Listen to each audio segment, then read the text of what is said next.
ver-se e dar a ver. Algo sempre escapa, um corpo na paisagem. Bom dia.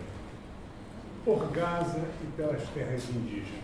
Saúdo o guerreiro Edson Caiapó, professor do Instituto Federal da Bahia, e aproveito para reivindicar outro entendimento em relação aos professores indígenas, pois eles são vanguarda de seus povos e, além do dever de aproximar os saberes originários e da academia, eles têm um vínculo ancestral de obrigações com suas aldeias e não podem ser calados. A palavra estatuto do servidor, a qual muitos de vocês são submetidos, ela significa estar parado, estase. Assim é com a própria imagem, que está vinculada a uma busca que remonta à mais antiga descrição de uma câmera feita na China por Mo-Tzu em 470 antes da Era Comum. Só que essa busca, por sua vez, está vinculada à ideia de posse da imagem do outro e percorreu Grécia e Arábia até entrar na Europa. 2 milênios de pesquisa para fixá-la em suporte, em 1827. A data é discutida. Diz em livre adaptação Fernandes Dias, da Belas Artes de Lisboa. Desde seu aparecimento, a fotografia se interessou pelo continente africano, prolongando 2 olhares do século XIX. Um é o estranhamento que constrói imagens de entropia, de estagnação. Outro é o que induz o exótico, o virgem, o selvagem, o espetáculo. Ou a pornomiséria do afropessimismo, ou o fascínio da paisagem sublime. Ou ver pouco, ver sempre, e só o mesmo, ou fantasiar para além do que se vê. Veremos 3 fotografias em tempos e olhares diferentes. Põe a primeira, por favor. Cada câmera com seu próprio olho e um único ponto de vista. O que se vê é um ponto de vista, mas um ponto de vista é um ponto de onde se é visto. O que amplia esse ser visto é o campo certo, o que não está na foto, mas torna a existência. Perseu, para cortar a cabeça da Medusa, rouba o único olho das velhas graias, no instante em que esse eterno vigilante passa de mão em mão e, apesar de ainda haver, não tem dono, vigilante sem sujeito. Medusa tem a cabeça decepada acima do pescoço, talvez na altura da boca. Assim se estabelece a censura mitológica à fala da mulher e, ao mesmo tempo, afirma a masculinidade. Agora, ele é dono daquela cabeça de estranhos cabelos e a qualquer momento poderá tirá-la do saco em que a guardou, paralisando os inimigos. Tornou-se dono da voz e do olhar da mulher silenciada.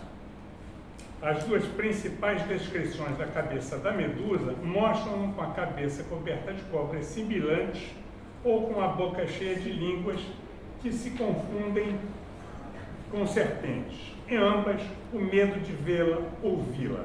Tem que ser calada, controlada, vigiada. Uma vigilância sem sujeito, como a visualidade, um projeto do século XVIII aplicado para a vigilância de escravos, na violenta constituição do sujeito colonial como outro. Diz Nicolas Mirzoeff.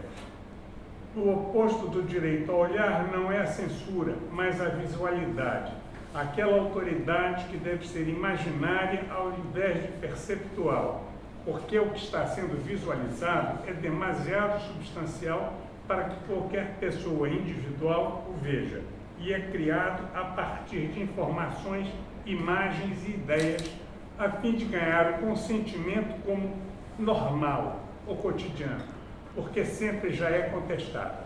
A autonomia reivindicada pelo direito ao olhar opõe-se, assim, à autoridade da visualidade, mas o direito ao olhar veio primeiro e não devemos esquecer. O sujeito colonizador, o eu, deseja o outro como uma invenção sua, estabelece limites e nunca reconhece o direito do outro de ser seu próprio eu. O eu não reconhece ao outro qualquer direito. O sistema de dominação aperfeiçoa os métodos de controle desde a ideia de visualização dos escravos e desde o estabelecimento da perspectiva na câmera, num único ponto de vista controlado por alguém. O direito ao olhar afronta o sistema de dominação da visualidade, mas a câmera também pode propiciar o aflorar de outra estética. Mais do que ver, a câmera dá a ver. Chamo a atenção para 3 fatos vinculados ao sistema de dominação. 1. Coincidência de datas da exigência inglesa para o fim do tráfico de escravos em 1850 e a escolha de sua colônia Nigéria para representar a elite dos escravizados, disse o pesquisador Espírito Santo em entrevista para o Museu de Arte do Rio, para a exposição Bantu Agora. Foi a legalização da exploração mais violenta do colonialismo europeu sobre a África, que já durava de 4 a 5 séculos. A partilha oficial, segundo, a partilha oficial do continente em 1885 e o fim da escravidão no Brasil em 1888 e em 1889 ainda havia escravos no interior de Minas Gerais, pois iriam precisar de mão de obra local e deixaram de deportar escravizados. Na virada do século XIX para o XX, quando o Hospital da Salpêtrière, grande empregador de fotógrafos, deixa de contratar, cresce então a fotografia policial e o mal de arquivo, documental e de arte. A sociedade brasileira do século definido, do século XIX, Mauro, põe o número 2, por favor.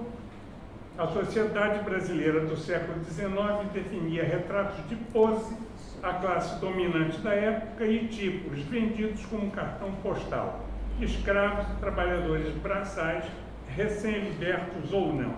O açoriano Cristiano Júnior, estabelecido durante longo tempo no Rio de Janeiro, não foi o único a participar do sistema de apropriação da imagem do outro, tanto no sentido de obter lucro, como de alimentar fantasias coloniais. O fotógrafo de transformações da cidade, Marco Ferrez, também produziu essas fotos de tipo, além, é claro, de Augusto Stahl e Alberto Henschel, contratados para provar por fotos a inferioridade do negro por um dos principais defensores do chamado racismo científico, o suíço Louis Agassiz.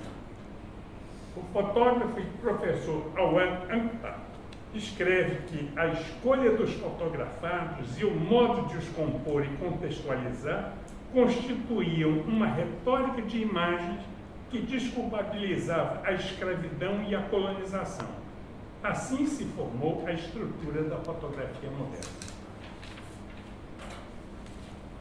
Outra imagem, número 3. É o maliano Seydou Keita que faz a mudança de paradigma na fotografia contemporânea. A virada para o contemporâneo acontece em 1950, na África, pelo Seydou Keita. Esse é o ponto de vista que o Awan Ankta defende e concorda. É importante vincular essa virada radical na história da fotografia ao mesmo tempo em que a África foi sacudida por revoluções em busca de independência do colonialismo europeu, em especial de 1950 a 1970, quando os povos buscavam reconhecer-se independentes também nas fotografias, e isto muito se deve aos fotógrafos que deram os primeiros passos na revelação do rosto liberto.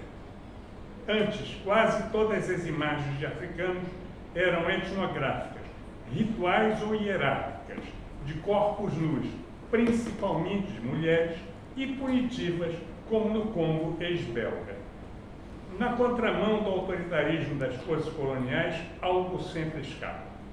Os estúdios começaram a redefinir os rostos, como nos penteados fotografados por Ejequiel, apresentando a riqueza e a diversidade das nações africanas. Outra mudança de paradigma ocorreu com as fotografias PB de Keita, que, diz Mantia Diawara, revela o cosmopolitismo dos fotografados, bem como seu otimismo face à modernidade. Eram os novos heróis ou heroínas de um mundo em mudança, queriam, acima de tudo, mostrar ao mundo o que tinham construído. As imagens resgataram a autoestima dos povos, como se cada foto devolvesse a imagem ao seu próprio dono. Isso é doce do pecado. Isso é mais verdadeiro quando, da aposentadoria dos titulares, as mulheres passam de assistentes a administradoras dos estúdios. Houve precursoras às frentes dos seus próprios estúdios, como Carrie Lumpkin, descendente de uma comunidade de ex-escravizados no Brasil, retornados para a Nigéria, que abriu seu estúdio em 1908. E talvez ela tenha saído daqui da Bahia e seja o primeiro estúdio de mulher na África. Felícia Abban, de Gana, montou seu estúdio com 18 anos em 54, 55. Sua coragem tornou possível o reconhecimento da fotografia contemporânea africana, feita principalmente por mulheres. Diz a estudiosa da fotografia africana Ethel Ruth Stoll. A fotografia colonial era um instrumento do império, através de um olhar masculino predominantemente branco. À medida que as mulheres começaram a acessar a câmera, elas amplificaram os atos silenciosos de subversão que os corpos daquelas primeiros modelos exibiam. As mulheres africanas moldaram imagens além da câmera. Falamos do direito de olhar e encerramos com um corpo na paisagem. A personagem, aparentemente, não olha para ninguém e põe em xeque o direito que temos de olhar uma ação privada. É a foto de uma mulher feita por outra. Põe a quarta foto. Parte de uma série apropriadamente chamada de Sight Unseen, em tradução livre, O que você não viu, expõe similaridades que interconectam as culturas ocidental e africana. Em Sight Unseen 3, Tamarico Dita apropria-se da pintura de Rembrandt, Mulher banhando-se no córrego. Sobre elas, a artista escreveu o seguinte texto: O que você não viu torna visíveis os discursos raciais anteriormente não vistos, que desafiam quem produz o olhar e a tensão não resolvida entre documentação e fantasia, ver e imaginar. O que você não viu 3 foi criado em resposta direta à pintura de Rembrandt, A Woman Bathing in a Stream, de 1654. Continua Cudita. Eu pretendia fazer um comentário sobre a história, seu desdobramento seletivo e ilustrar que a história pode ser narrada de várias maneiras. Meu trabalho visa mostrar uma elegância esquecida, a elegância africana, que é uma celebração da diversidade, complexidade, riqueza e hibridismo. Pensei na imagem da mulher negra na arte ocidental e o que significaria colocar uma africana na corrente principal do reino da história da arte. Essencialmente, vi isso como um momento para reenquadrar a história e responder às relações de olhar que nos tornam invisíveis. Portanto, encontrar uma forma nova de representar as mulheres negras que amplifique suas experiências em vez de apagá-las.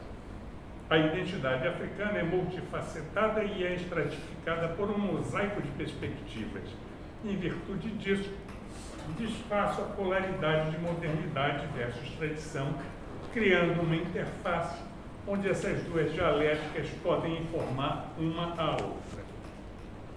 Nascida no Zimbábue, a fotógrafa combate as narrativas colonizadoras eurocêntricas através da reencenação e da afirmação de identidades culturais, raciais e de gênero nos contextos locais. O texto O Olhar Opositor, Mulheres Negras Espectadoras, de Bell Hooks, capítulo do livro Olhares Negros, Raça e Representação, referencia uma situação que a artista usa em suas imagens. Discutida. Acredito que as imagens podem ser usadas para argumentar ou afirmar uma posição.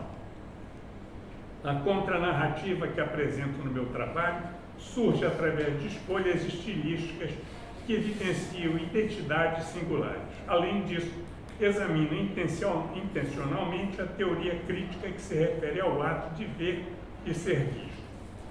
Essas relações de poder nasceram fora de um sistema de pensamento hegemônico. No meu trabalho, dou aos meus modelos a oportunidade de olhar para trás, o que emula um desejo rebelde de olhar.